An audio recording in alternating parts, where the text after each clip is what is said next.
Frédéric qui va nous parler maintenant effectivement, d'une expérience d'un bassin touristique. Alors, il y a une petite illustration. Ne vous inquiétez pas, au fond, il y a un petit peu de lumière. Il semblerait qu'il y ait une vie après. Voilà. Quelques dates importantes qui méritent d'être rappelées, parce qu'on a vu depuis ce matin que les choses s'inscrivent dans un processus dynamique qui prend parfois du temps, mais que parfois ce temps est nécessaire. En 1972, une partie du canal du Nivernais n'est pas conditionnée pour avoir du transport avec des péniches fraissinées, donc l'État décide d'abandonner une partie, et le conseil départemental, qui s'appelait Général à l'époque, présidé par François Mitterrand, décide de prendre en gestion cette partie. Ça, c'est un élément. Il y a un portage politique déjà à l'époque très fort pour faire du canal du Nivernais un axe de développement. Dans la foulée, la création du syndicat mixte. Moi, j'y suis pas depuis 1974, mais voilà, donc vraiment sur de l'équipement. Donc, comment je structure un bassin, comment je construis des ports, des haltes nautiques pour pouvoir accueillir aujourd'hui tous les loueurs internationaux de la plaisance locative comme on présente sur toute l'Europe. Et après cette période d'aménagement, vraiment en 2006, un changement de présidence, les élus décident de définir une véritable stratégie de développement touristique pour faire du canal du Nivernais une destination écotouristique à part entière. Alors ça, c'est un gros mot, mais au moins elle existe. Ça veut dire qu'il y a une volonté encore là de se dire comment, demain, je suis en capacité de travailler sur un bassin touristique dans son intégralité. Donc, on verra la carte après, de Decize à Auxerre. Donc, on est sur 2 départements. Elle n'est pas très claire, mais vous allez voir, ça va se simplifier après. C'est aussi pour ça. Enfin, là, on est au début de la démarche leader. Donc, deux départements, la Nièvre et l'Yonne, 2 tiers sur la partie nivernaise, 1 tiers sur la partie iconaise. 127 communes, 11 communautés de communes. Une ville, aujourd'hui c'est une agglo maintenant, qui est dans la démarche. 5 pays et 97 000 habitants. On est sur 180 km de linéaire. Pour votre info aussi, le canal du Nivernais est le canal le plus fréquenté après celui du canal du Midi. Donc ça veut dire aussi qu'on a un axe de développement et de fréquentation importante pour ce territoire. Alors, on a une stratégie et on a l'opportunité de candidater à une démarche leader 2007-2013. Donc les timings sont plutôt pas mal. Et les objectifs, alors c'était vraiment de travailler sur... On s'est positionné, enfin les élus aussi et toute l'équipe s'est positionnée sur les attentes des clientèles de ce bassin. Je suis vraiment sur une thématique pure et dure, développement touristique et services dédiés à l'itinérance. Donc aussi on était sur un champ très précis du développement.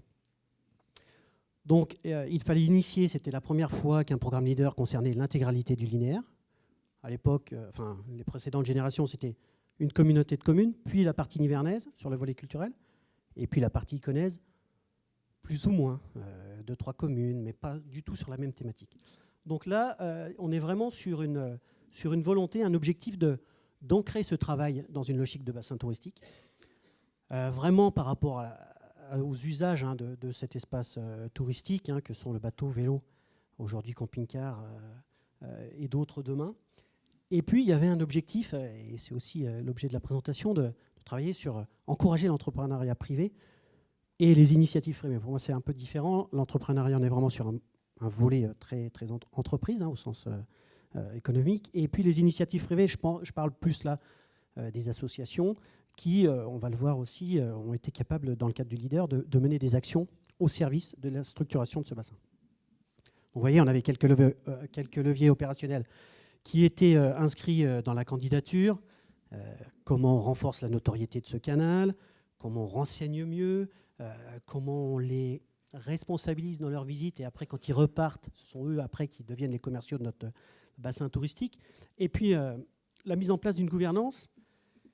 Vous avez compris, on est sur un nouveau linéaire, avec des gens sur 180 km de bassin, mais qui ne se connaissent pas forcément. Donc ça, c'est vraiment, je dirais...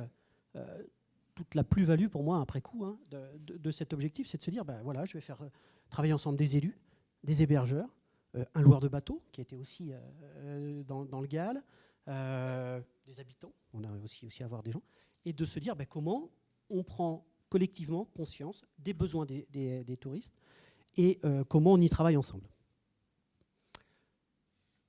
d'entrée de jeu, on a aussi un linéaire particulier. Je ne vous cache pas qu'au niveau des candidatures, moi j'étais dans un pays qui a été baigné par le canal. Quand le canal a candidaté sur le linéaire, ça a parlé dans nos territoires. Hein. C'est pas leur métier, c'est pas tout ça. Enfin voilà. Donc, est-ce que je me mets en cohérence avec cette action ou pas? Est-ce que je fais une candidature qui enlève une partie de ce bassin touristique? Enfin vraiment, ça a donné lieu à beaucoup de discussions. Et en fait, le GAL a été composé avec, il y avait 8 élus qui étaient présents, et puis 12 personnes qui représentaient les personnes privées.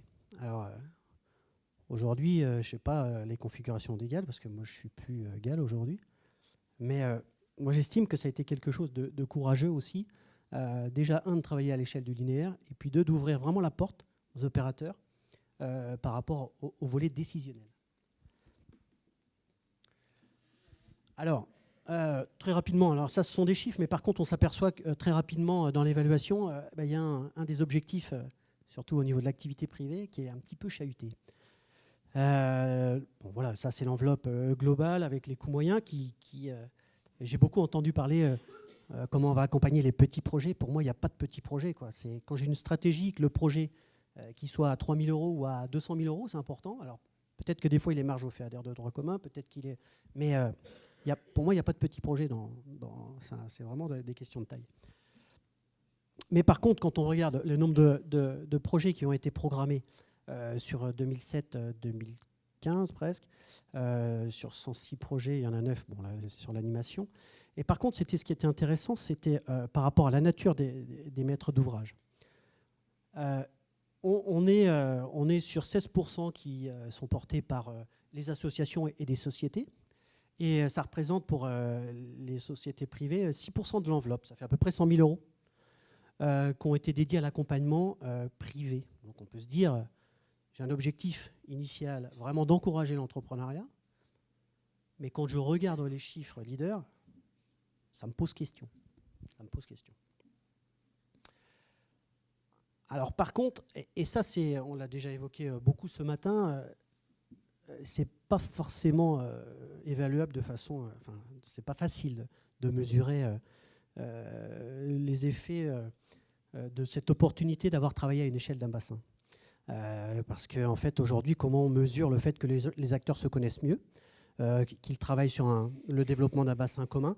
Et ça, c'est des choses qu'on a du mal à évaluer, mais aujourd'hui, et vous allez voir après, comment vraiment ça a permis de passer un cap sur ce bassin, c'est le fait d'avoir travaillé pendant 7 ans ensemble. Derrière, on a été force de proposition par rapport à la région Bourgogne qui a lancé en 2012 une expérimentation des canaux et qui a après proposé aux voies d'eau de contractualiser sur des projets de développement. On a eu aussi un élément très important. On a essayé, vous savez, on a une méga équipe de... Alors aujourd'hui, je suis tout seul. À l'époque, j'avais une animatrice leader et puis une gestionnaire à 50%, et puis une prestation aussi sur la partie connaisse. Donc on avait une méga structure, donc on était obligé de travailler avec les partenaires, vous voyez. Donc quand on a parlé promotion touristique, politique marketing, aujourd'hui ce sont les ADT, les agences de développement touristique, qui travaillent alors, des 2 départements en lien avec Bourgogne-Franche-Comté Tourisme pour faire la promotion de ce bassin. Voilà. On a aussi vraiment travaillé sur la notion des compétences pour voir qui était compétent pour faire le travail au service du bassin touristique. On est vraiment sur une logique de partenariat intelligent. Et dans cette logique-là, on a été capable de mettre en place du Wi-Fi sur le canal avec des opérateurs départementaux. On a été capable aussi, c'est moins, on va dire moins sexy, mais de mettre en place un programme de collecte des ordures ménagères le long de la voie d'eau par rapport aux usagers vélos et bateaux. Mais vous voyez, c'est jamais le syndicat qui a fait ça tout seul, parce que pas possible, techniquement, financièrement, et aussi derrière, c'était plutôt intelligent de travailler avec tous les acteurs existants autour de cette voie d'eau. Donc ça, on a eu aussi un élément très important par rapport à l'accompagnement des partenaires privés. C'est vraiment de se dire, on a la saisonnalité qui est vraiment prégnante sur nos bassins. Comment on est en capacité de faire sauter quelques verrous? Alors là, on est technique, mais comment je fais travailler un département qui n'avait pas l'habitude de travailler avec la règle de minimis pour mieux favoriser. Je pense qu'on a eu un travail important avec la DRAF, avec la région, avec VNF aussi, pour travailler sur ces logiques-là.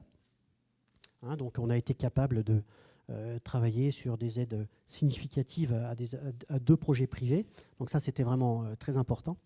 Et puis, ce que je vous disais tout à l'heure, c'était c'était un laboratoire en fait, de propositions et de réflexion pour permettre de contractualiser avec la région sur un contrat de canal, premier du nom en Bourgogne-Franche-Comté, mais qui nous a permis, je dirais, d'un périmètre de Galles à arriver à un schéma directeur des équipements.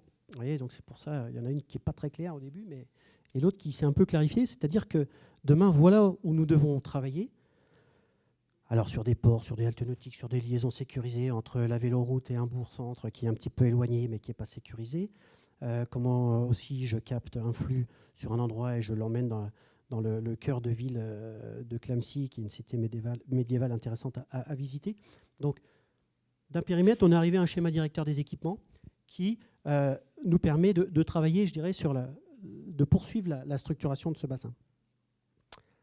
Et après, alors c'était là la question, et après l'IDER, y a-t-il une vie?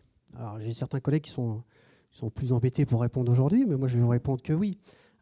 Concrètement, c'est vrai qu'on avait une candidature qui était assez atypique à l'époque, mais on s'aperçoit que ça a vraiment fait travailler, je dirais, tout un bassin, un ensemble d'acteurs pour vraiment structurer l'offre de ce bassin. Aujourd'hui, on dispose, à l'époque, on avait un outil leader, enfin une démarche, parce que j'aime pas, c'est vraiment une démarche au service de la stratégie. Aujourd'hui, on a un contrat de canal où la région nous accompagne significativement, c'est-à-dire à hauteur de 40% sur les projets plus d'investissement. Le FEADER de droit commun qui a été positionné dans la construction, vous avez vu, on a aussi j'ai pas trop de mérite aujourd'hui, je dirais, parce qu'il y a un facteur de calendrier qui a fait que la région avait la stratégie de valorisation.